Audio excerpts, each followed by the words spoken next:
1983's Superman 3 is a terrible film, but buried inside that lump of coal is a tiny diamond: Christopher Reeve's portrayal of evil Superman. This Superman committed all types of atrocious acts. He had premarital sex with a woman. He got drunk at the bar. He even created an oil spill in the middle of the ocean. Some people have the audacity to suggest that Henry Cavill's Superman is similar to this evil Superman. The guy poured a beer on my head. You know what really is fair? I need to just take this truck and twist it around a pole. And that's just, an evil that's Superman. What I need to do. Superman 3. Bob, how dare you? Exactly. Sure, Henry Cavill's Superman is a little darker than most people's idea of Superman, but he's not an evil Superman. I mean, sure, later in the DCEU, Snyder alluded to the Injustice Superman, but that never officially happened in canon. But he did wrap the poor trucker's livelihood around a pole. He twisted and contorted that truck like a pretzel. I bet the next time that trucker is about to bully someone again or slap a waitress's derriere, he'll think twice about what Henry Cavill's Superman did to him on that faithful day. Sometimes the best kind of love is tough love.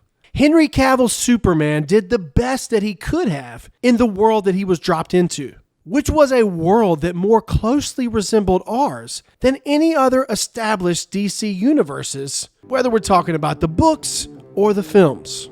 In the real world, tough decisions have to be made. Zack Snyder gave Henry Cavill's Superman an incredibly hard decision to make.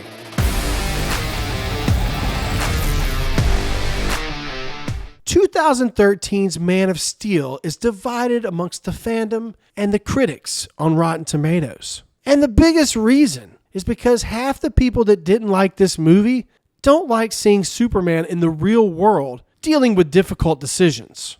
They want a smiling Boy Scout that rescues cats out of trees. A Superman that never has to deal with any type of adversity. But for some reason, they also don't mind when that same version of Superman just conveniently rewinds time to correct all of his wrongs, or gives Lois Lane amnesia with a kiss after he has buyer's remorse. Some people say that Johnny Storm is a womanizer. I beg to differ. Christopher Reeve really hooked up with Lois Lane, led her to believe that they were going to get married. They slept in that silver bed, couple times here, couple times there. He got the brakes beat off of him by a trucker in his human form. So then he makes the decision to erase Lois's memory and go back to having superpowers because things are just too hard without superpowers. And lest we forget what Henry Cavill's Superman did to that trucker when he went back. I don't know what it is with Supermen and truckers, but apparently Superman doesn't like truckers. Even the gold standard for Superman on the big screen, Christopher Reeve, killed Zod and his minions. And don't talk to me about an alleged deleted scene where we find out that even after Superman transformed Zod and his squad back into humans, that they magically survived a gigantic fall into the abyss and were detained conveniently. I don't buy that for a second. I smell something. Bullshit. If it didn't happen in the movie, it didn't happen. Christopher Reeve also killed Nuclear Man in Superman 4: The Quest for Peace. That seems to be everyone's biggest problem with Henry Cavill's Superman, that he killed General Zod. Superman cannot kill. Murderer, murderer. He broke General Zod's neck. You can't be Superman if you go around killing people. Hypocrites. I say hypocrites. Everyone that goes around saying that Christopher Reeve is the gold standard for Superman, which I agree with. I love Christopher Reeve. Christopher Reeve raised me just as much as my family did when I was a kid. He is the gold standard for Superman, but he also killed folks. Going back to Henry Cavill, never mind that it was literally his first day wearing the cape and boots. Never mind that Zod left him no choice. But he had to do what he had to do. He even mourned the death of his fellow Kryptonian after he took his life. He didn't want to take General Zod's life, but Zod left him no choice. Zod told Superman that I will kill this family along with hundreds, thousands of other families if you don't stop me right now.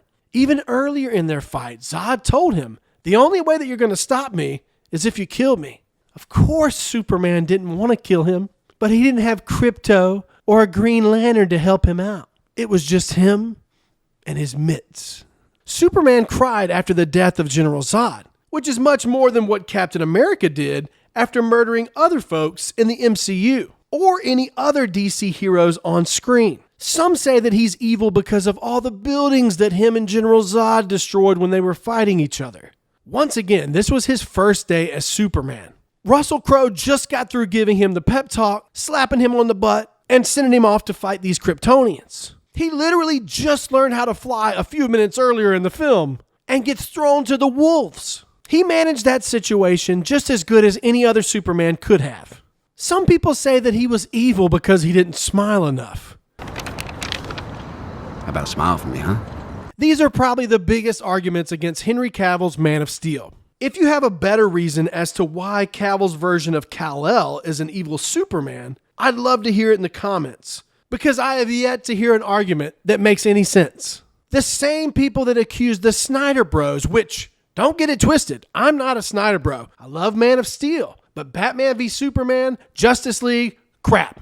Every Snyder film is not a good film. He definitely has some stinkers, especially as of late.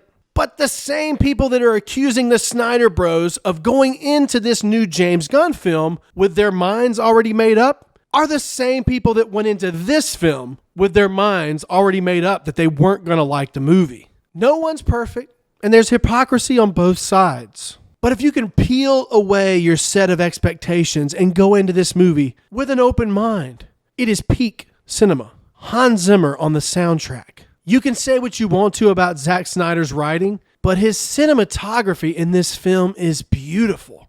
And I will acknowledge that things definitely went downhill for the DCEU and Superman later on as more films came out. But the fact of the matter is, Henry Cavill's Superman wasn't evil at all. He stood for truth, justice, and the American way.